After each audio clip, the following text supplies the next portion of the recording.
Graça e paz, irmãos. Já faz muito tempo que me pediram, mais especificamente o irmão Avelino, né, que deu a ideia de nós estudarmos sobre o arrebatamento. E é assim, a gente... Não foi você, Avelino? Ah, foi seu Adier? Adier, foi seu Adier. Eu tinha achado que era o Avelino. Mas, enfim, irmãos, eu creio que, por tudo que eu procurei essa semana, estudar, me inteirar, né, eu creio assim, quem vai falar, Deus vai falar através da palavra. Eu vou ser apenas um instrumento aqui para trazer para vocês trechos da palavra de Deus. Tem alguns trechos maiores, tem outros menores, então já fiquem com as suas Bíblias apostos aí, porque vocês vão ter que manejar bem a Bíblia. Eu nem passei lá para o pessoal da comunicação os textos, porque são vários textos. Tá? E por muito tempo eu vivia assim, temerosa sobre a segunda vinda de Cristo. Aí vocês vão falar, mas por quê? Por quê? Com medo que Jesus volte, quando nós devemos esperar e ansiar pela sua vinda? Sabe aquela preocupação com os parentes, às vezes um filho ou outro que está assim, não está no mundo fazendo um monte de besteira aí, mas está desviado, assim, meio que desviado da fé, da igreja, né? E eu sempre pedindo a Deus, Senhor, que o Senhor venha quando tiver que vir, mas que o Senhor possa, ó Deus, tocar no coração para que quando Jesus vier, os meus parentes, sobrinhos, sobrinhas, um filho ou outro também que está assim desviado dos teus caminhos, que ele possa estar no meio desse povo, do teu povo que vai ser arrebatado. Então aí eu tenho orado sempre, né, e por isso, e Deus me deu um descanso assim ao meu coração, né? Deus deu um descanso ao meu coração e foi muito empolgante assim sentar para estudar de vez assim sobre o arrebatamento e algumas questões também do final dos tempos, né, da escatologia. Tudo isso nos traz esperança. Embora nós vejamos que muitos fatos terríveis acontecerão na Terra, mas tudo nos traz esperança. Então, hoje, eu estava até pensando assim, de nós estudarmos mais sobre a escatologia nos próximos domingos. Vamos ver o que Deus coloca aí no nosso coração, porque é Deus quem fala, né, o Espírito Santo que mostra, né, o que Ele quer que realmente a gente esteja falando aqui na igreja, Ele que coloca a palavra no nosso coração. Então, em primeiro lugar, vamos começar com uma pergunta. Vocês já sabem a resposta. O que é o arrebatamento? Né, o que é o arrebatamento? É algo que, para o mundo, para pessoas que ouvem falar sobre isso e não têm Jesus, ou eles vão se converter, porque querem ir com Jesus, ou eles vão rir da cara dos cristãos, né? Vão falar, isso tudo é fantasioso, isso tudo são coisas assim que... É coisa de filme, né? Dos grandes produtores de cinema, isso daí é falácia. Então, quem não crê na palavra de Deus, quem não crê em Deus, não crê em Jesus como Salvador, vai achar que tudo isso é falácia. Vamos abrir as nossas Bíblias em 1 Tessalonicenses 4, de 13 a 18. 1 Tessalonicenses 4, de 13 a 18. Interessante que não é um texto tão longo assim. É um pequeno trecho da palavra, e há outros também que vão falar sobre o arrebatamento, que podemos crer também que vai ser a segunda vinda de Cristo. Vamos ver depois, mais para frente, nós vamos ver aqui as controvérsias, né, que muitas linhas de pensamento aí colocam. 4, de 13 a 18. A situação dos mortos em Cristo e a vinda do Senhor. Irmãos, não queremos que vocês ignorem a verdade a respeito dos que dormem, para que não fiquem tristes como os demais, que não têm esperança. Pois, se cremos que Jesus morreu e ressuscitou, assim também Deus, mediante Jesus, trará na companhia dele os que dormem. E pela palavra do Senhor, ainda lhes declaramos o seguinte: nós, os vivos, os que ficarmos até a vinda do Senhor, de modo nenhum precederemos os que já morreram, porque o Senhor mesmo, dada a sua palavra de ordem, ouvida a voz do arcanjo e ressoada a trombeta de Deus, descerá dos céus, e os mortos em Cristo ressuscitarão primeiro. Depois nós, os vivos, os que ficarmos, seremos arrebatados juntamente com eles entre nuvens, para o encontro com o Senhor nos ares, e assim estaremos para sempre com o Senhor. Portanto, consolem uns aos outros com estas palavras. Então, a palavra de Deus aqui em 1 Tessalonicenses nos deixa claro, né, que haverá uma segunda vinda de Jesus. Tem outro texto na Bíblia, outro versículo que diz que ele virá nas nuvens e todo olho o verá. E, pelo que nós entendemos dessa palavra, Jesus, nesse momento, ele não pisará novamente aqui na terra. Ele vai pisar novamente na terra mais para frente, lá na frente, na batalha do Armagedon. Isso daí depois nós poderemos estudar também, que Jesus voltará aqui na terra para liderar essa batalha do Armagedon. Mas, por enquanto, até na segunda vinda, ele não pisará novamente aqui na terra.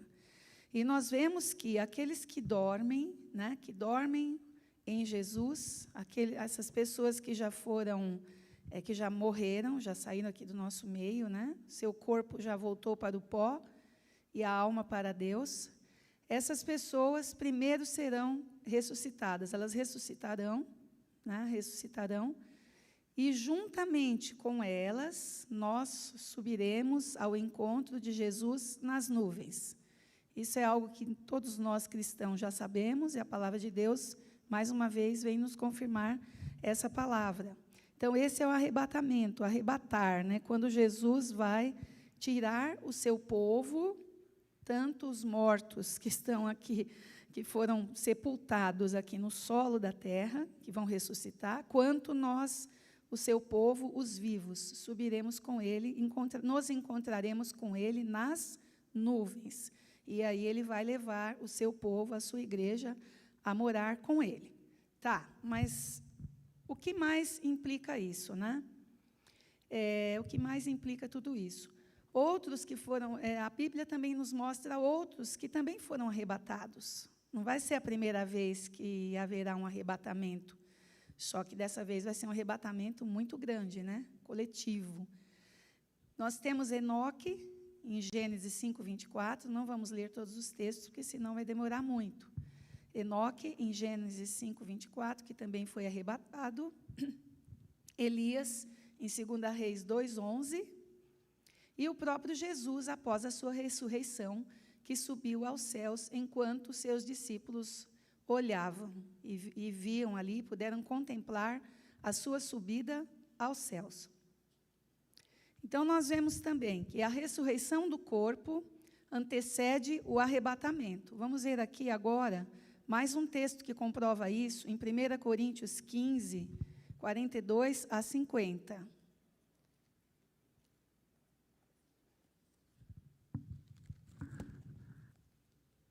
Impossível marcar todos os textos, eu vou ter que manejar aqui. 1 Coríntios 15, 42 a 50. E pasmem, porque eu estou com dificuldade para enxergar, não porque minha vista piorou. Eu fui ao oftalmologista e, por incrível que pareça, eu tive uma redução de 2,5 graus num total, e o médico não soube explicar por quê. Né, meu grau está, ao invés de aumentar, está diminuindo. Né? Deus, né? Só pode ser Deus, né, gente? E aí, como esse óculos está um pouco mais forte, eu fico com a dificuldade, às vezes, para enxergar. Não, pode deixar. Obrigada. 1 Coríntios 15, 42 a 50. Pois assim também é a ressurreição dos mortos. Semeia-se o corpo na corrupção, ressuscita na incorrupção. Semeia-se em desonra, ressuscita em glória. Semeia-se em fraqueza, ressuscita em poder. Semeia-se corpo natural, ressuscita corpo espiritual. Se há corpo natural, há também corpo espiritual, pois assim está escrito: o primeiro homem, Adão, se tornou um ser vivente, mas o último Adão é espírito vivificante. O que vem primeiro não é o espiritual, e sim o natural. Depois vem o espiritual. O primeiro homem formado do pó da terra é terreno. O segundo homem é do céu. Como foi o homem terreno, assim também são os demais, que são feitos do pó da terra. E como é o homem celestial, assim também são os celestiais. E assim como trouxemos a imagem do homem terreno, traremos também a imagem do homem celestial. Com isto quero dizer, irmãos, que a carne e o sangue não podem herdar o reino de Deus, nem a corrupção herdar a incorrupção. Então, nós vemos aqui que Deus fez todas as coisas, né? Todas as coisas já pensando em tudo isso, pensando no final de tudo. Então, primeiro ele fez o homem na sua matéria, no seu corpo e sangue, mas esse homem também pode se tornar um homem espiritual. Todo aquele que crê em Jesus, que aceita Jesus como seu Salvador, torna-se assim um homem espiritual, né? E quando Jesus voltar, esse corpo, porque aqui no começo desse texto, as pessoas estão perguntando, né? Como é que os mortos ressuscitam? E com que corpo virão? Sabe aquela curiosidade do ser humano, já nessa época de Jesus, em que foi falado sobre isso? Aí a resposta da palavra é: insensato, o que você semeia não nasce se primeiro não morrer. E quando semeia, você não semeia o corpo que há de ser, mas o simples grão, como de trigo ou de qualquer outra semente. Na verdade, quando nós semeamos, a semente primeiro vai ter que morrer, né? Para depois crescer, para ela crescer e dar frutos, né? Na verdade, é assim também. Nós somos de carne e osso, mas o Senhor, na segunda vinda, Ele vai ressuscitar aqueles que morreram nele, e é um corpo diferente, é um corpo espiritual, é um corpo glorificado, porque esse corpo nosso já vai ter se desfeito, já vai ter se deteriorado totalmente, né? E Ele vai nos dar um novo corpo, um corpo celestial. E isso é um mistério de Deus, é um milagre de Deus também, né? A ressurreição é um milagre, né? Um milagre de Deus. Então, é algo assim maravilhoso, né? Que nós podemos esperar. Quer dizer que nós também, se nós já tivermos morrido quando Jesus voltar, nós vamos provar uma coisa que Jesus provou, né? A ressurreição do corpo, porém um novo corpo, é claro, um novo corpo. Um corpo sem doença, sem nada, um corpo perfeito, espiritual. E quando será o arrebatamento? Vamos ver o que diz Marcos 13, 32? Eu tenho que ser rápida aqui, porque...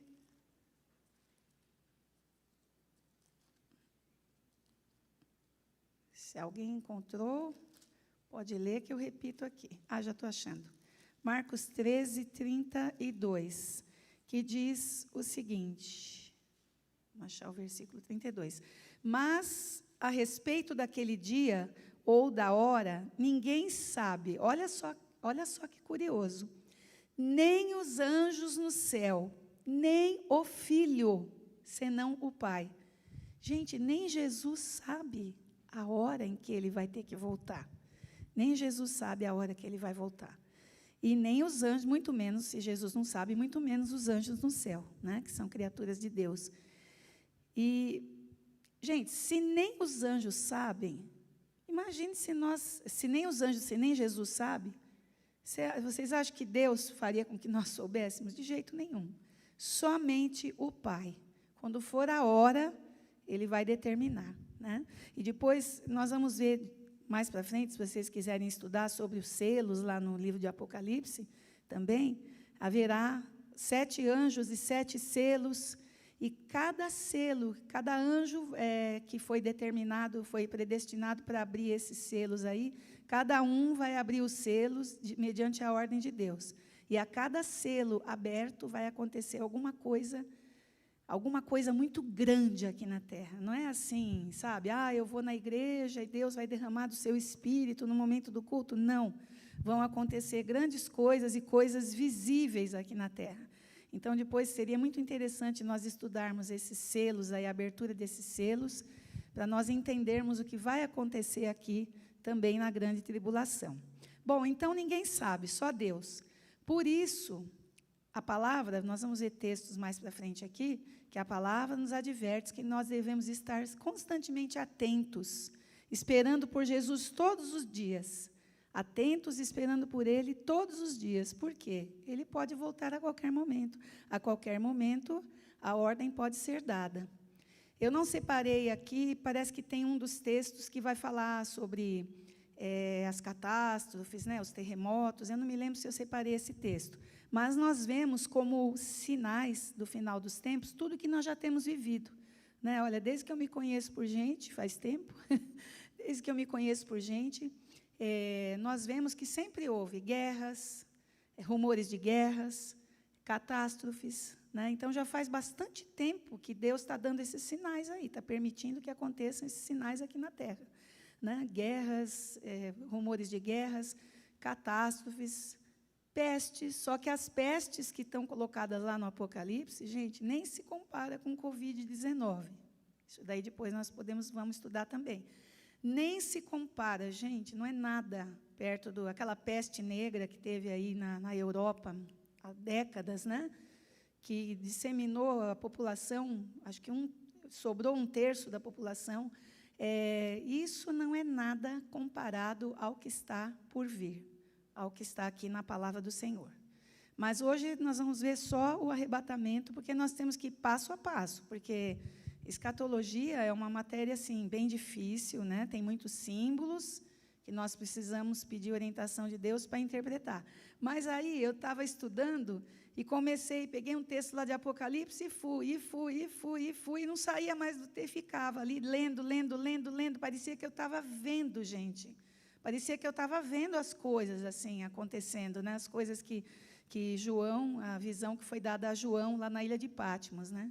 E é assim, realmente, são coisas grandiosas, né? Como, então, nós podemos esperar o Senhor? Qual é a orientação da palavra de Deus para esperarmos o Senhor?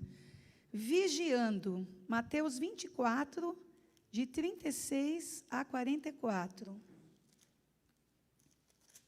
Olha aí, nós temos alguns textos, eu peço a vocês um pouquinho de paciência, porque nós temos alguns textos grandes aqui pelo caminho, mas é importante que nós leiamos, porque para nós nos inteirarmos, né? Mateus 24, de 36 a 44.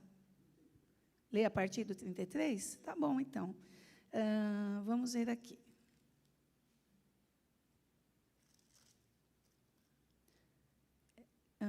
Aqui nós vamos ler depois esse texto aqui, né? Tá? Acho que vamos ler. Vamos pegar no 33, então. Assim também vocês, quando virem todas estas coisas, saibam que está próximo às portas. Em verdade lhes digo que não passará esta geração sem que tudo isso aconteça. Vocês vão falar, mas quando foi escrito isso, aquela geração já passou. E aí? Né? Porque é no tempo de Deus. Depois nós vamos ver também. Por que será que Deus parece tardio, né? Porque Ele é longânimo. Ele tem essa paciência. Ele não quer que ninguém se perca. Porque Ele não tem prazer na morte do injusto, né? do pecador. Ele quer que todos se salvem. Passará o céu e a terra, porém as minhas palavras não passarão. Mas a respeito daquele dia e hora, ninguém sabe, nem os anjos dos céus, nem o Filho, senão o Pai. Nós já lemos no outro versículo. Pois assim como foi nos dias de Noé, assim será também a vinda do Filho do Homem. Pois assim como nos dias anteriores ao dilúvio, comiam e bebiam, casavam e davam-se em casamento, até o dia em que Noé entrou na arca, e não o perceberam, até que veio o dilúvio e os levou a todos. Assim será também a vinda do Filho do Homem. E diga-se de passagem, o quanto Noé foi zombado, né, por aquele povo, porque não criam em Deus, na palavra do Senhor. Então, Noé, ele e seus filhos, sua família, que estavam trabalhando ali na construção da arca, eles falaram, esse velho aí está louco, está caduco. Né? Ele era satirizado, zombado o tempo todo ali. Mas ele permaneceu firme, obedecendo a palavra do Senhor, obedecendo a ordem do Senhor. Então, 2 estarão no campo, um será levado e o outro será deixado. 2 mulheres estarão trabalhando no moinho, uma será levada e a outra será deixada. Portanto, vigiem, porque vocês não sabem em que dia virá o Senhor de vocês. Porém, considerem isto: se o pai de família soubesse a que hora viria o ladrão, vigiaria, já ficaria ali, né? Faria uma armadilha ali no quintal ou na janela, para que o bandido caísse na armadilha, né? Vigiaria e não deixaria que sua casa fosse arrombada. Por isso, estejam também vocês preparados, porque o Filho do Homem virá a hora em que vocês menos esperam. Gente, a palavra já está falando que nós vamos ser pegos de surpresa. E assim, vai ser uma coisa, de repente, eu me imagino assim, de repente eu estou lá no quintal estendendo uma roupa, se bem que mentira, porque quem gosta de estender roupa lá em casa é o Márcio, né? Eu lavo, ele corre e estende. É bom que assim ele me ajuda, né? O Márcio está lá no quintal estendendo a roupa. Daqui a pouco, quando ele viu, pronto, já foi. Ele não vai nem se despedir de mim. Tchum! Vai ser uma coisa assim tão rápida que quando viu, mas a palavra diz que todo olho verá. Então eu acredito, e ainda serão tocadas trombetas, não é? E está falando sobre a voz do anjo, porque lá no Apocalipse, depois nós vamos entender que um anjo vai gritar lá em forte voz, né? Vai gritar a mensagem de que o selo foi aberto. E aí, quando esse selo for aberto, então, eles tocarão as trombetas e Jesus aparecerá lá no céu.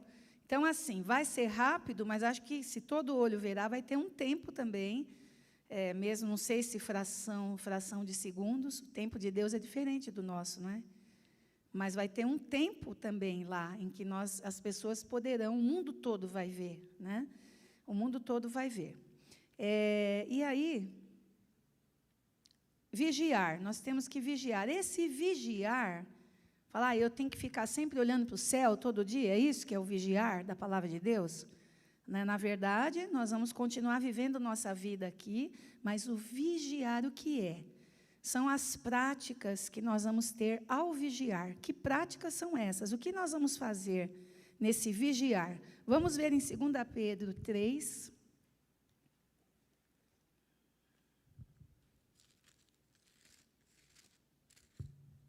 Deixa eu tirar isso daqui, que só está atrapalhando. 2 Pedro 3. Nós vamos ler de 3 de 11 a 15, na parte A, e o versículo 18. Vamos lá. Como esperar o Senhor? Olha só as instruções da palavra. Como esperar? Como estar ali esperando, vigiando? E nós cantamos um hino que o Mateus separou, que fala sobre espera, né? Que nós esperamos, né? Esperamos nele. Uma vez que tudo será assim, desfeito, vocês devem ser pessoas que vivem de maneira santa e piedosa, esperando e apressando a vinda do dia de Deus. Como assim apressando, né? Quanto mais nós pregarmos a palavra, porque Ele quer vir quando a palavra já for pregada a todos, quando todos tiverem oportunidade de ouvir. Porque Deus, Ele não é injusto, Deus é justo. Então, Ele não seria injusto se, claro, quem somos nós para dizer que Deus seria injusto, mas não é isso. Ele não quer ser injusto ao mandar Jesus para fazer esse arrebatamento dos seus, sendo que tem lá um povo ali que nunca ouviu a palavra. E nós sabemos que na face da terra, embora tenha toda essa comunicação de internet e as informações correm mais rapidamente, mesmo assim, existem povos que vivem isolados do mundo. Existem tribos indígenas que são canibais até hoje, pelo menos há uns anos atrás que eu vi, né, no noroeste da Índia, mais ou menos assim, tem uma ilha em que tem índios canibais, ainda hoje, ainda tem povos que vivem no primitivo, ainda hoje. Eu não sei se de quando eu vi esse documentário, né, já faz mais de uma década, na verdade, que eu vi esse documentário. Pode ser que a coisa tenha mudado, mas eu creio que não. É uma ilha em que é impossível você chegar sem levar uma flechada e eles ainda tirarem o seu escalpo, né? Eles conseguiram, na época, câmeras que filmaram de longe do navio onde eles estavam. Eram pesquisadores, né, que estavam filmando ali. Então, tem povos que, sabe, a humanidade nem sabe a língua que esses povos falam, que é muito difícil, e pessoas que chegaram até lá já foram mortas, então ninguém saiu vivo desse lugar. Então, é assim, Deus quer que todos ouçam essa sua palavra, né? Quando será que esses povos indígenas, canibais, né, que tiram o escalpo das pessoas, quando será, se é que eles ainda existem, quando será que eles vão ter essa oportunidade de receber um missionário lá e, sem matar esse missionário, e ouvir a palavra de Deus? Gente, é uma coisa, assim, muito difícil, né, no nosso raciocínio humano. É claro que Deus tem planos, né? Então, vou continuar a leitura aqui. Vou repetir, né, porque eu comecei a falar pelo meio, né? Uma vez que tudo será assim desfeito, vocês devem ser pessoas que vivem de maneira santa e piedosa, esperando e apressando a vinda do dia de Deus. Por causa desse dia, os céus, olha só que grave, incendiados serão desfeitos, e os elementos se derreterão pelo calor. Nós, porém, segundo a promessa de Deus, esperamos novos céus e nova terra, nos quais habita a justiça. Por essa razão, amados, esperando estas coisas, esforcem-se para que Deus os encontre sem mácula, sem culpa e em paz. Olha, sem mácula, sem culpa e em paz. Por isso a importância de nós estarmos sempre vigiando, buscando a santificação todos os dias, orando, falando sempre com Deus. Alguém disse, eu não me lembro quem agora, mas alguém disse que a oração é a respiração da alma, né? Se nós não orarmos, a nossa alma morre sem ar, sem respiração, né? Na verdade. Então, nós temos que estar sempre nesse contato com Deus. Essa é uma forma de vigiar, nós estamos ali esperando. E considerem a longanimidade do nosso Senhor como oportunidade de salvação, porque muitos dizem, ai, mas Deus está demorando tanto, né? Como também o nosso amado irmão Paulo escreveu a vocês, segundo a sabedoria que lhe foi dada, ao falar a respeito destes assuntos, como de fato costuma fazer em todas as suas cartas. Nelas há certas coisas difíceis de entender, que aqueles que não têm instrução e são instáveis deturparão, como também deturparão as demais escrituras para a própria destruição deles. Então, olha aí o perigo também de não conhecer a palavra de Deus. Então, nós temos que vigiar, esperando como? Orando, estudando a palavra de Deus, né? Porque corremos o risco de, se não estudarmos a palavra de Deus, poderemos deturpar a palavra de Deus, e nós não podemos fazer isso. Isso é muito grave, né? Quando eu estava estudando, até eu oro sempre, toda vez que eu estudo, né, e peço ao Senhor para que o Espírito Santo ilumine a minha mente, para que eu não fale nenhuma abobrinha, né, vamos dizer assim, nenhuma besteira que esteja aqui fora da palavra de Deus, né? Por isso que eu gosto de, muitas vezes, basear assim, o estudo nos versículos da Bíblia mesmo, que é a Bíblia que nos ensina. Eu sou só um instrumento para poder trazer à memória de vocês esses textos da palavra de Deus. Então, as práticas de piedade, né, tudo aquilo que nos ensina a palavra de Deus, a leitura, o estudo da palavra, a oração, o contato com Deus, a comunhão com Deus, a busca da santificação, tudo isso, tem outros textos que falam sobre isso, mas assim estaremos vigiando, porque estaremos nele, vivendo nele e para ele. Essa é uma forma de vigiar, de não sermos pegos de surpresa, né? Agora, se a gente, só um minutinho, se a gente falar assim, Jesus vai demorar mesmo, eu vou fazer isso, vou fazer aquilo outro, e a pessoa querer ter uma vida de viver no pecado, né? De repente, quando Jesus voltar, ele vai estar no pecado, não vai ter se arrependido do seu pecado, né? Mas, na verdade, nós temos que transformar a nossa mente pela palavra de Deus aqui. Nós temos que viver com a mente transformada, não aquela coisa que dizem assim que conta-se aí uma história, não sei se a história é verdadeira ou se foi só para as pessoas poderem refletir. Quando eu era adolescente, eu já ouvi essa história aí, que disse que um jovem que ia frequentemente à igreja, né, tinha demonstrado que estava convertido, tudo, de repente ele sumiu da igreja. E uma vez o pastor o encontrou na rua, Falou: meu jovem, que saudade de você, né? O que aconteceu, que você sumiu da igreja? O que aconteceu, pastor? Na real, vou falar para o senhor a verdade. Eu quero curtir a minha vida. Eu sou jovem, tenho toda a vida pela frente. Eu quero curtir a minha vida. Depois, quando eu tiver mais velho, aí eu volto para a igreja e vou servir a Deus. Ou seja, ele queria dar o resto para Deus, né? Não dar as primícias para Deus, mas ele queria dar o resto para Deus. Se despediu do pastor, o pastor lamentou muito, claro, ele se despediu do pastor quando foi atravessar a rua, foi atropelado e morreu na hora. Eu não sei se isso é uma história real, eu acredito que seja história real, mas eu ouvi essa história já há uns 40 anos, pelo menos, né? Então, com Deus não se brinca, né? Com Deus não se brinca. É importante a gente observar que, por esse ser meio que um assunto proibido na igreja, né? Porque tem uma linguagem simbólica muito forte. Tá dando para ouvir? Tem uma linguagem simbólica muito forte, e muitas vezes nós, pastores, nós, pregadores, não nos arriscamos, e é preciso coragem para falar sobre isso, né? Às vezes as mulheres do pastor são mais corajosas que eles e tratam desse assunto. Tá certo que não dormiu essa noite preparando, mas o lance é o seguinte: se a gente não aprender na igreja, irmãos, Hollywood explora muito isso, são campeões, né? Eu me lembro dos filmes, né? A Última Profecia, Armagedon, Apocalipse Sinal, né? Foram campeões, porque isso preocupa as pessoas, e isso está se cumprindo a cada dia. E há muitos falsos mestres. Como na época de Paulo, ele disse isso aqui, ele sofria oposição na igreja por causa dos falsos mestres. Vamos lembrar que esse texto foi escrito no meio de uma cultura grega. Quem dominava na época eram os gregos, onde havia várias filosofias, muitas delas vãs filosofias que sempre se opõem às verdades da palavra de Deus.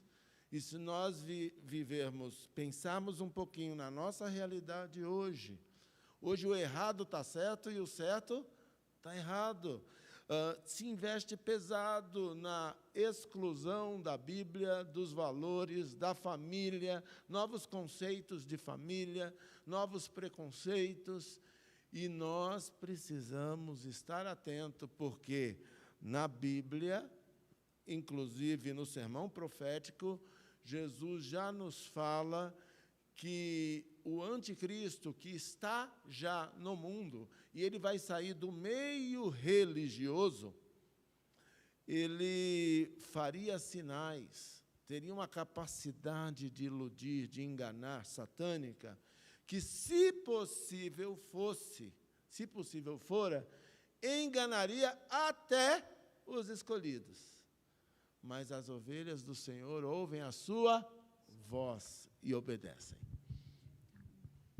E bem, vamos lembrar uma coisa aqui. Apocalipse, a palavra Apocalipse, tem gente que fala, é o final do mundo, né? Isso, Apocalipse quer dizer o quê? Alguém sabe?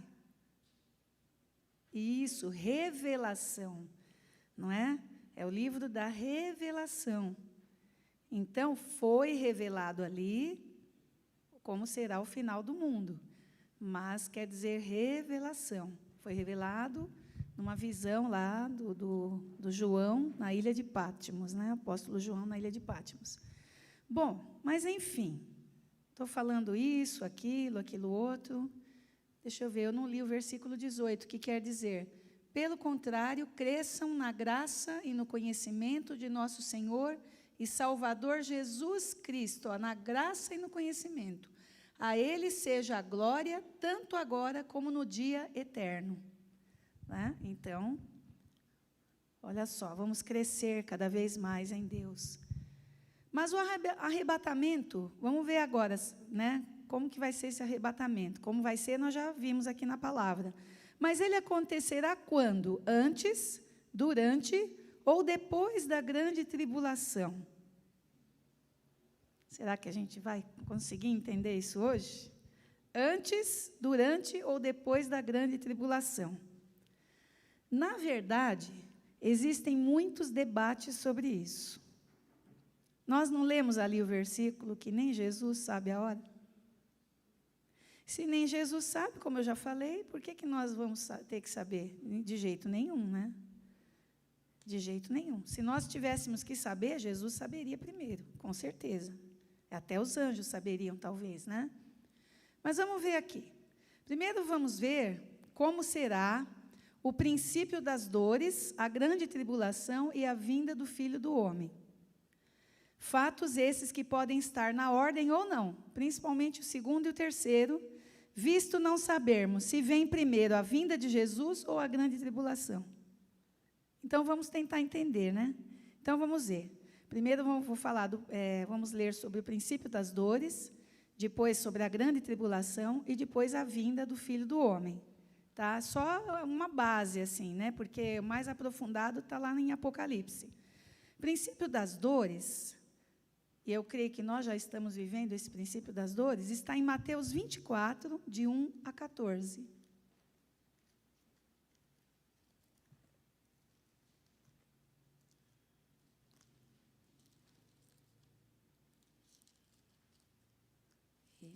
Eu estou devagar, hein? Mateus 24, de 1 a 14. O sermão profético, a destruição do templo. Jesus saiu do templo e, enquanto caminhava, os seus discípulos se aproximaram para lhe mostrar as construções do templo. Ele, porém, lhes disse, olhando tudo ali, né? Vocês estão vendo todas estas coisas? Em verdade lhes digo que não ficará aqui pedra sobre pedra que não seja derrubada. Só um parênteses aqui. É muito engraçado que eu me lembro sempre desse versículo, porque há muitos anos atrás, eu queria muito uma cozinha projetada, né? Porque minha cozinha é pequena, lá em Jaguariúna, né? Um tamanho médio, né? E eu falei, se a gente conseguisse projetar uns armários aqui, a gente aproveitaria melhor o espaço, né?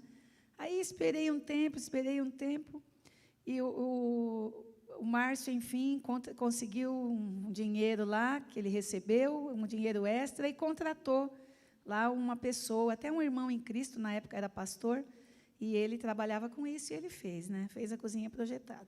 Aí um dia eu estou lá lavando louça, assim, olhando para fora, pela janela, assim, falei, interessante, né? Eu queria tanto essa cozinha projetada, graças a Deus, né? E está me servindo, né? Eu organizei melhor as minhas coisas e tudo mais. Mas eu uso a escadinha para subir, né? Aí eu falei assim, mas olha só, da mesma forma que Jesus falou sobre o templo, eu vou dizer a mesma coisa. Daqui a uns anos, daqui talvez um milênio, não sei quando Jesus vai voltar, não vai ficar, não vai ter mais cozinha projetada, nem eu vou estar mais aqui, né? Não vai ficar pedra sobre pedra. Falei, interessante, né? Interessante que a gente, o ser humano, tudo bem, não é pecado a gente construir a nossa casa, a gente ter as nossas coisas para nos servir, né? Não nós para colocarmos essas coisas lá num pedestal, como se fosse um ídolo, né? Porque ídolo, podem ser muitos os ídolos, não são só os deuses, os santos de barro, na verdade, né? Feito pelas mãos humanas, mas muitas coisas podem, isso que a gente tem que tomar muito cuidado, porque muitas coisas podem ser ídolos na nossa vida, né? Pode ser um carro zero, às vezes que nem a pessoa fala assim, nossa, olha um Audi, né? Desculpa aqui citar a marca, né? Mas enfim, um Audi, uma BMW. Aí eu respondo assim, interessante, né? O meu carro velho anda também, tudo bem, né? Também está me servindo, também me leva onde eu preciso ir, né? Assim, graças a Deus, eu procuro o que a gente tem que fazer, não pôr o coração nessas coisas materiais. E nós, seres humanos, não somos perfeitos. Muitas vezes, a gente tem que cuidar muito para isso não acontecer, né? Para não fazer de uma coisa material um ídolo. É pecado você ter um carro bom desse, um carro caro? Não. Se você pode ter, não é pecado você ter, desde que não se torne um ídolo na sua vida, desde que você não coloque ele lá num pedestal de adoração, né? Então, vamos ver aqui o princípio das dores. Jesus estava sentado no Monte das Oliveiras quando os discípulos se aproximaram dele e, em particular, lhe pediram: diga-nos quando essas coisas vão acontecer, porque antes ele já havia falado, né? E que sinal haverá da sua vinda e do fim dos tempos? E Jesus respondeu: tenham cuidado para que ninguém os engane, porque muitos virão em meu nome, dizendo: eu sou o Cristo, e enganarão a muitos. Então vocês ouvirão falar de guerras e rumores de guerras. Fiquem atentos e não se assustem, porque é necessário que isso aconteça, mas ainda não é o fim. Porque nação se levantará contra nação. É o que a gente está vendo hoje em dia, né? E reino contra reino. Haverá fomes, olha só, e terremotos em vários lugares. Recentemente teve um terremoto aí, onde que foi mesmo? Paquistão, né? Foi o quê? A semana passada, retrasada? O mais recente foi no Nepal. Então, gente... Então, olha aí. Se bem que o que eu falei para vocês, desde que eu me conheço por gente, eu já ouvia falar em terremotos e tudo mais, né? Tem até uma amiga nossa, que é uma amiga mais particularmente do meu filho, uma modelo, né? Ela foi fazer um trabalho lá no Chile. Lembra quando teve aquele terremoto do Chile, que dizem até que mexeu com o eixo da Terra, que a hora estava passando mais rapidamente, o tempo? E ela foi fazer um trabalho lá no Chile. Gente, ela chegou cansada do Brasil. Trabalhou o dia todo lá, tira foto, troca de roupa, trabalho de modelo. Aí, quando ela com as amigas dela, brasileiras, deitaram para dormir, tudo começou a sacudir, ela pensou que alguém estava brincando, uma delas estava brincando, sacudindo a cama que ela estava, né? Aí uma gritou, terremoto. Elas tiveram que sair correndo do hotel e tiveram que ir para o lado de fora para não cair tudo em cima delas, né? E depois aconteceu até que, se não me engano, o hotel desabou mesmo. Se elas não tivessem saído, elas teriam morrido. Então, assim, a gente sempre viu essas coisas acontecerem, né? Porém, todas essas coisas são o princípio das dores. Vocês serão entregues para serem maltratados. Vocês quem? Os filhos de Deus. E eles os matarão. Vocês serão odiados por todas as nações por causa do meu nome. Coincidência, será? Que isso já tenha acontecido? Os cristãos serem odiados? Nesse tempo, muitos hão de se escandalizar, trair e odiar uns aos outros. Muitos falsos profetas se levantarão, enganarão a muitos. E por se multiplicar a maldade, o amor se esfriará de quase todos. Sabe aquela coisa de que é tão comum, né? Estão morrendo crianças, idosos. Mas isso é comum, sempre aconteceu. Talvez não sempre, como tem acontecido agora, né? E aí as pessoas acabam achando que tudo é normal, que tudo é comum, né? E tudo é normal, tudo é comum. E cada vez mais a gente fica sabendo de coisas, de aberrações que acontecem, né?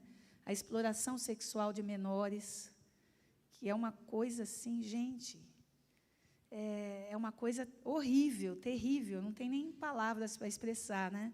Olha quanta coisa horrível a gente tem vivido aí nesses dias. Aquele, porém, que ficar firme até o fim, esse será salvo. E será pregado este evangelho do reino por todo o mundo, para testemunho a todas as nações. Então virá o fim. Quando o evangelho for pregado por todo o mundo, para testemunho a todas as nações, então virá o fim. Como eu falei para vocês, tem lugares ainda meio que inatingíveis, né? Tem lugares inatingíveis, porém, o Senhor está falando, quando for pregado em todo o mundo, a todas as nações, então vai ser pregado. Se Ele está falando, vai ser pregado, né? Então, olha só, esse já eu creio que nós já estamos vivendo já há boas décadas, já há muitas décadas, o princípio das dores. E a grande tribulação? Mateus 24, continuação aqui, de 15 a 27. Só fazer um parênteses. À medida que isso vai chegando, o nosso inimigo, ele faz um trabalho de alienação para que nós não percebamos isso. Uma das frases mais famosas da banda mais famosa da Terra é Live and Let Die.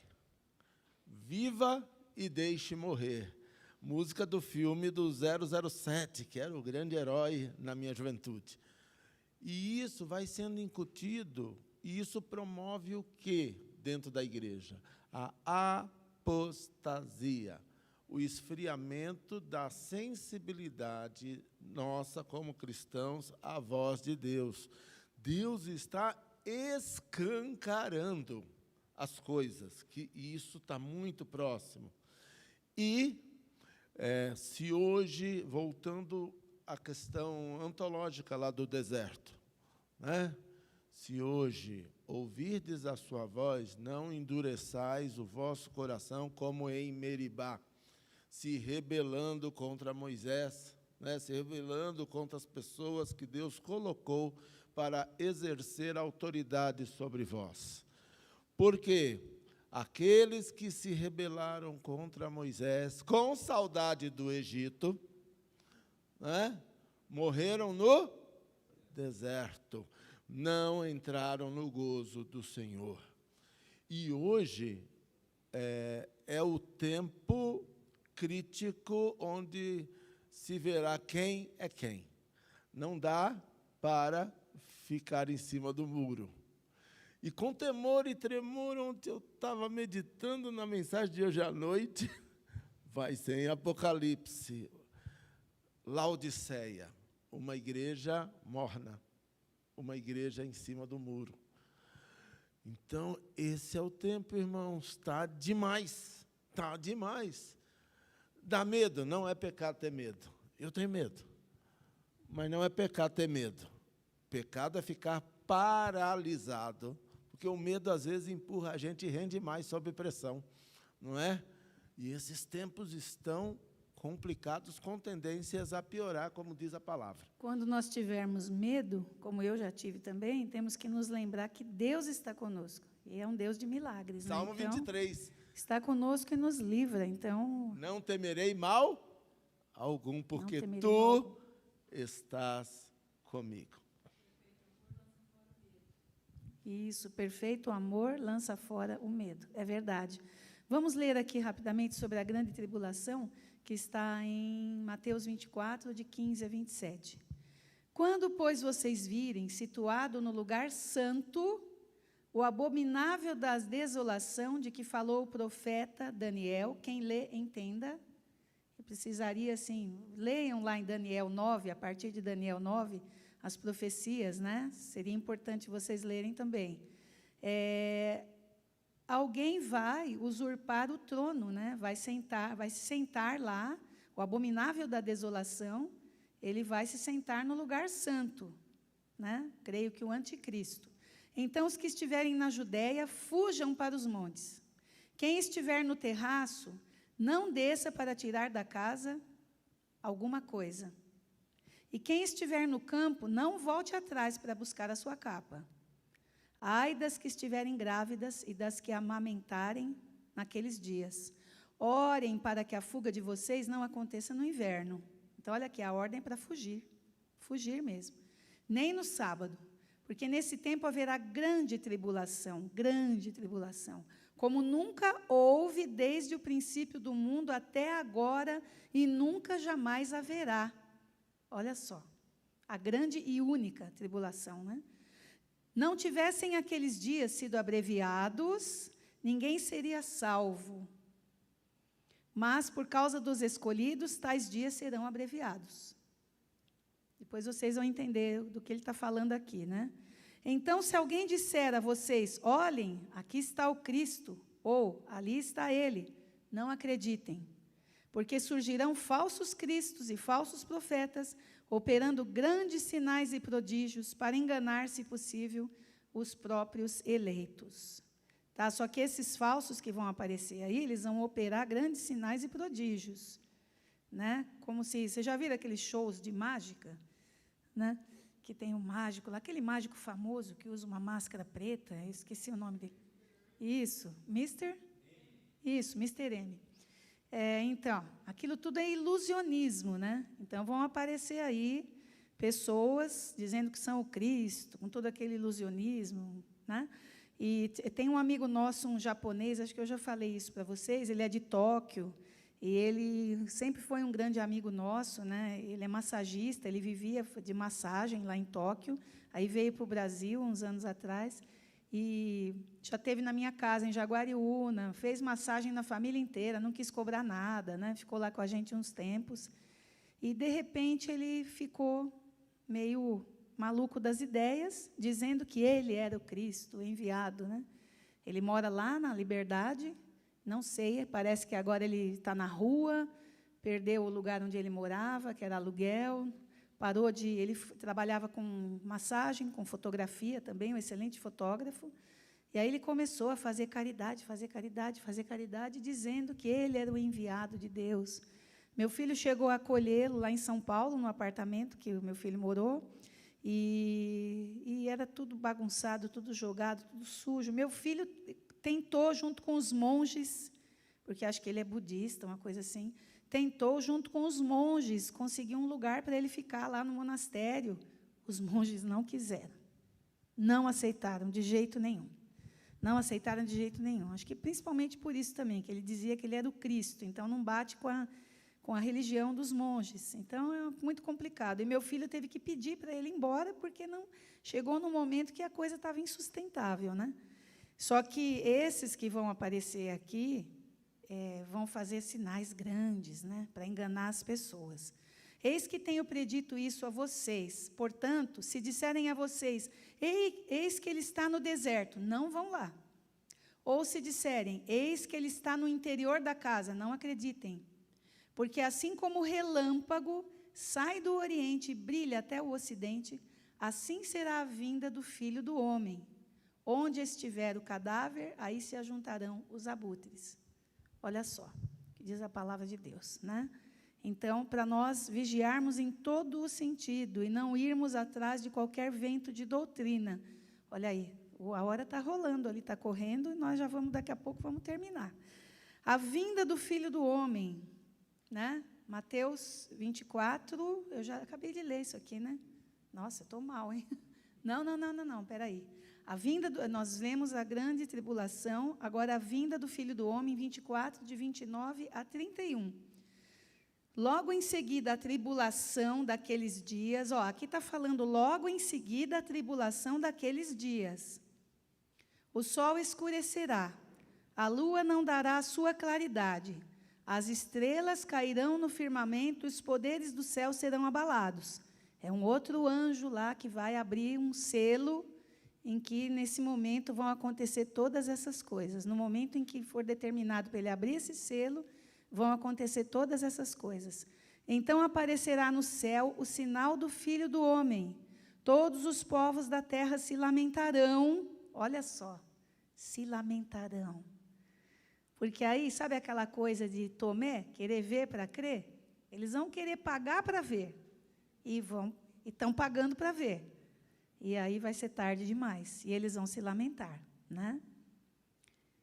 Todos os povos da terra se lamentarão e verão o Filho do Homem vindo sobre as nuvens do céu, com poder e grande glória. E ele enviará os seus anjos com grande som de trombeta, os quais reunirão os seus escolhidos dos 4 ventos de uma e outra extremidade dos céus. Muito bem, interessante que aqui, no versículo 29, está falando, logo em seguida, a tribulação daqueles dias. Está seguindo uma ordem aí. Tá, mas só que aí, o que acontece? Sobre quando Jesus voltará, existem 3 teorias, né, que agora que eu vou falar para vocês das teorias, só que a gente precisava de uma base bíblica primeiro, né, para falar dessas teorias aí. Olha só. A primeira teoria é o pré-tribulacionismo. O que é esse pré-tribulacionismo? Alguns acreditam que o arrebatamento da igreja acontecerá antes da grande tribulação, antes, para poupar a igreja de Deus e deixar os incrédulos na terra para sofrerem. E não só os incrédulos também, mas deixar os judeus aqui na terra para sofrerem por não terem aceitado a Jesus como Cristo, Filho de Deus, né? Então, nessa teoria, a volta de Cristo seria dividida em 2 etapas. Olha só. Secretamente, ele voltaria secretamente. Nós não lemos o texto ali que fala que 2 mulheres, 2 pessoas trabalhando no campo, não vai ser necessariamente assim. Se esses 2 que estiverem trabalhando, é só um exemplo da Bíblia, né? É uma metáfora. Se esses 2 estiverem trabalhando no campo, os 2 forem de Deus, os 2 vão subir, né? Só uma metáfora para exemplificar, que não é todo mundo que vai subir. Isso nós já sabemos, né? Então, seria assim uma volta secreta para buscar a igreja. Tem até um filme que mostra assim, né? O bebezinho no carrinho, a mãe levando o bebê. Daqui a pouco, cadê o bebê? Ficaram só as roupas do bebê lá. Eu não sei que filme foi esse, eu vi em algum lugar. Ficaram só as roupas do bebê lá no carrinho, né? E a mãe desesperada, procurando, né? Alguém levou meu filho, mas por que as roupas ficaram aqui no carrinho, né? O menino que estava brincando ali com os colegas na calçada, de repente ficaram só as roupas do menino ali na calçada. Foi arrebatado, né? E a volta de Cristo, então, seria secreta, ninguém vai ver. Mas só que a Bíblia já não falou que ele vai aparecer nas nuvens? Então, vai contra o que está na palavra, né? Bom, eu creio, se falou que todo olho verá, nós não lemos exatamente o versículo que diz que todo olho verá, mas esse é bíblico, né? Então, ele virá secretamente nessa teoria, para buscar a igreja. O que deixaria muitas pessoas confusas, com certeza, né? Geraria uma grande confusão. E ele virá também em glória, quando ele será visível a todos, após o período da grande tribulação. Então, acham que não tem nada a ver aí o arrebatamento, mas está aqui na Bíblia, que quando ele vem, ele vai arrebatar. Então, gente, quem fez essa teoria aqui não estudou a palavra. Eu não acredito nisso, não. Eu acredito no que está aqui na palavra. Então, quem adota essa interpretação, geralmente faz essa distinção completa entre Israel e a igreja, né? Defendendo que a grande tribulação é só para Israel, para os ímpios e para Israel. Eles têm que sofrer, né? E, portanto, a igreja de Cristo deverá ser retirada da terra e poupada do sofrimento. Nós não acabamos de ler um texto aqui que diz: eles vos matarão, olha aí, vos perseguirão. Então, né? Mas Mateus, que nós acabamos de ler aqui, nos mostra os salvos em grande sofrimento. Estaríamos, então, na grande tribulação? Eu acredito que sim. Pelo menos em parte dela. Não sabemos se nela, no período todo, ou em parte dela. Bom, essa teoria, então, é do pré-tribulacionismo. Aí nós temos...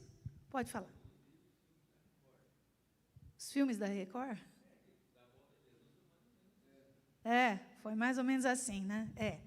Vocês percebem que a maioria das pessoas veem dessa forma aí, a igreja sendo poupada, mas não é isso que a palavra está falando aqui.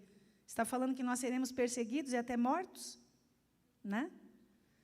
Talvez no princípio das dores, porque nós já vemos, olha, lá no... Quem daqui está no grupo Unidos em Oração, que é o grupo de oração da nossa igreja, as irmãs que trabalham no departamento de missões, a presbítera, né, a irmã Fátima também, às vezes elas colocam lá os boletins informativos dos missionários que estão lá no Oriente trabalhando. Não sei se vocês leram o último boletim que foi colocado lá, às vezes a gente tem que abrir para conseguir ler, né? É meio difícil ler, mas a gente consegue.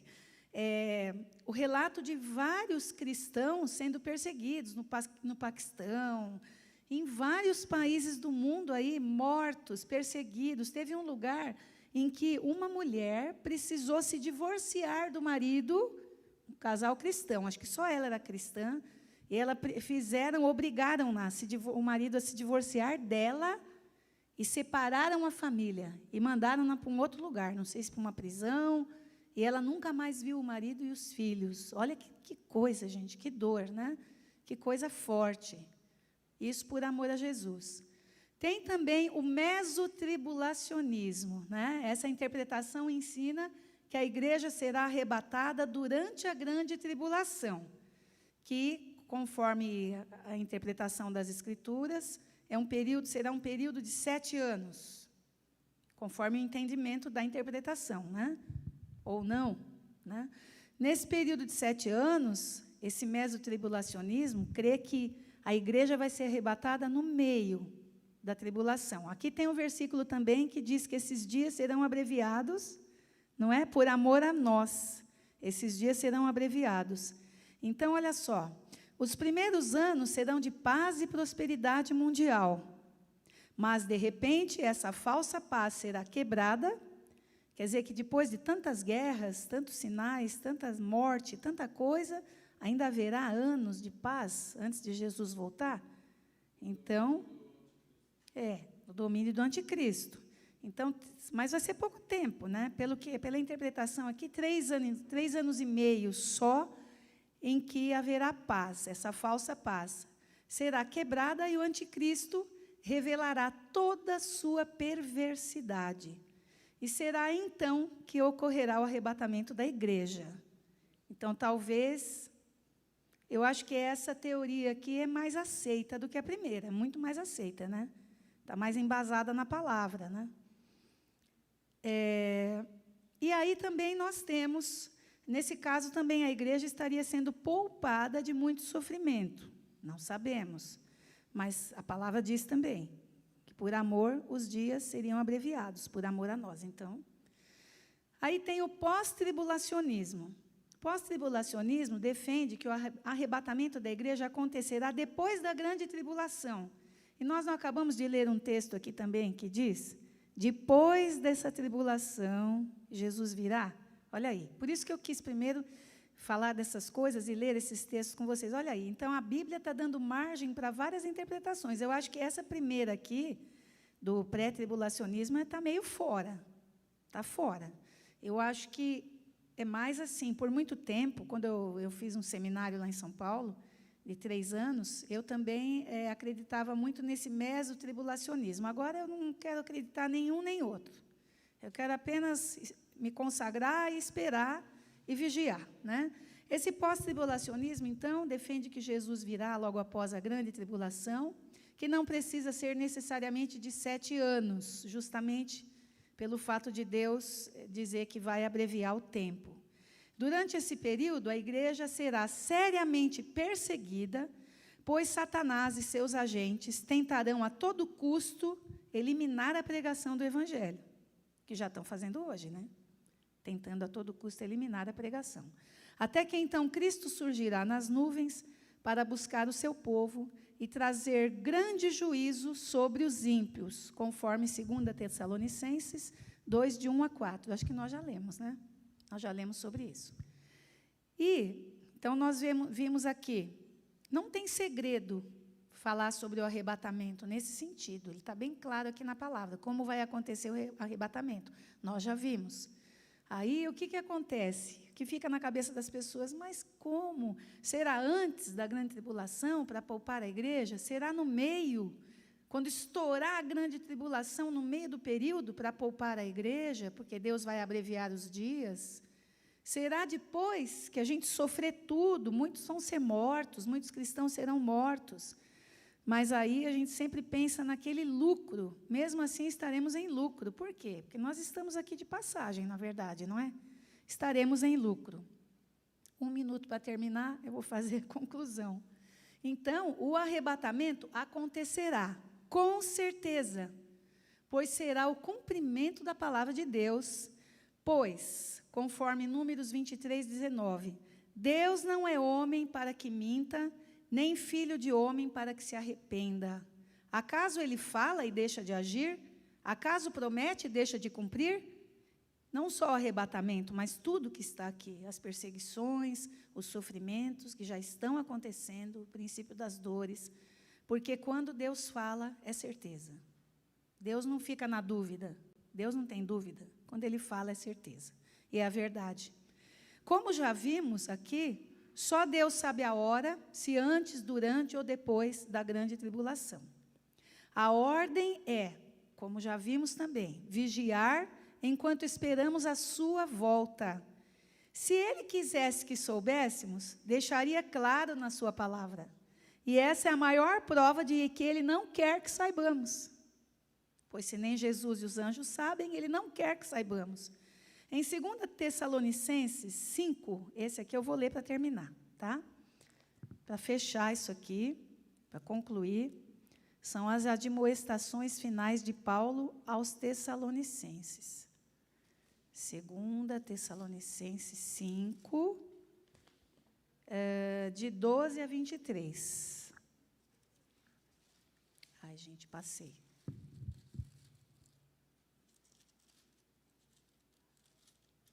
Pode falar. Enquanto ela procura ali, ainda alusivo a esse tema que estamos vivendo hoje. O grupo de missões da igreja convidou um pastor e a sua esposa. Eles são americanos, eles estão em fase final da sua carreira, é a última viagem missionária deles, e eles vêm aqui hoje às 17 horas conversar com a gente. Pela idade, eu acho que o vovozinho deve estar nos 90 anos, assim. E aí, a minha expectativa, eu nem os conheço, a minha expectativa é que eles falem do acompanhamento da transição dos Estados Unidos como uma grande nação exportadora de missionários para esse momento da desgraça das drogas, a desgraça da falta de fé, o anticristianismo. Então, eu acho que um grande pastor da nossa igreja, que já tem mais de 90 anos, chamado Messias, Anacleto Rosa, ele tem uma frase padrão que é assim: o importante não necessariamente é como você começa a sua carreira na fé, mas como você termina. E nós vamos ter a oportunidade de conviver com o testemunho vivo de um casal de missionários aqui, na nossa igreja.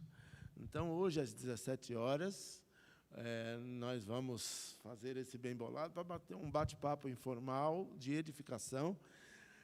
Eu vou comprar já o meu bolinho, cada um traz uma coisinha, porque a gente também precisa se alimentar, né? Mas parece que quem vai trazer já está combinado, né? Já está. Vai ser um café, um bate-papo com café, um cafezinho com esses missionários. E hoje à noite vai ser muito bom. Nós teremos também o culto das primícias. Não é a nossa realidade, pelo menos eu não conheço ninguém da nossa igreja que está nesse momento de grande tribulação, no sentido de não ter nem o que comer. Mas nós sabemos que mais de 20 milhões de brasileiros estão nessa situação. E a nossa igreja, nossa mesa diaconal, Ministério de Ação Social e Diaconia, é muito ativo, e nós resgatamos essa tradição da nossa igreja sempre no segundo domingo do mês. Então, hoje é o culto das primícias. Traga de vida para que Deus multiplique antes do grande arrebatamento. Bom, continuando aqui na nossa... Já estamos terminando mesmo, tá? Então, em 1 Tessalonicenses, gente, 2 Tessalonicenses não tem 5. 1 Tessalonicenses 5, de 12 a 23, que diz o seguinte: conselhos finais. Irmãos, pedimos que vocês tenham em grande apreço os que trabalham entre vocês, que os presidem no Senhor e os admoestam. Tenham essas pessoas em máxima consideração com amor, por causa do trabalho que realizam. Vivam em paz uns com os outros. Também exortamos vocês, irmãos, a que admoestem os que vivem de forma desordenada, consolem os desanimados, amparem os fracos e sejam pacientes com todos. Tem hora que a gente diz, haja paciência, mas temos que ser pacientes. Tenham cuidado para que ninguém retribua aos outros mal por mal. Pelo contrário, procurem sempre o bem uns dos outros e o bem de todos. Estejam sempre alegres, orem sem cessar, em tudo deem graças, porque esta é a vontade de Deus para vocês, em Cristo Jesus. Não apaguem o espírito, não desprezem as profecias, que estão aqui na palavra de Deus. Examinem todas as coisas, retenham o que é bom, abstenham-se de toda forma de mal. O mesmo Deus da paz os santifique em tudo, e que o espírito, a alma e o corpo de vocês sejam conservados íntegros e irrepreensíveis na vinda de nosso Senhor Jesus Cristo. Fiel é aquele que o chama, o qual também o fará. Então, nós lemos os conselhos finais de Paulo aos Tessalonicenses, os quais são de grande utilidade a nós e a todos os cristãos do nosso tempo, e a todos os cristãos que viveram em tempos passados, né? Foram úteis também. Então, essas, eu não preciso dizer nada aqui, porque a palavra do Senhor já diz tudo, né? Já diz tudo, e o que nós temos que fazer é viver uma vida verdadeira com Deus, uma vida de comunhão, uma vida de adoração, uma vida de oração, de santificação. Estaremos assim vigiando, porque estaremos em todo tempo nos preparando e esperando a volta do Senhor. Tá? Eu espero que essa aula tenha sido assim, tenha aberto bastante a nossa mente sobre as coisas do final dos tempos, né? E sobre o arrebatamento também. E depois nós podemos continuar, se vocês quiserem. Quem é da classe aqui Monte Sinai querem continuar estudando o Apocalipse, os selos que serão abertos, as coisas que vão acontecer, né? Então podemos continuar, tá bom? Eu estava colocando nas mãos de Deus mesmo, porque eu pensei, o que nós vamos estudar? Porque todo o material que nós montamos durante o ano, nós terminamos, tudo que nós programamos, né? E aí, o que nós vamos estudar? Então, Deus já mostrou para a gente começar a estudar arrebatamento, tá bom? Então, bom domingo para todos vocês, Deus abençoe, e que mais à tarde estaremos juntos aqui, tá bom? Deus abençoe.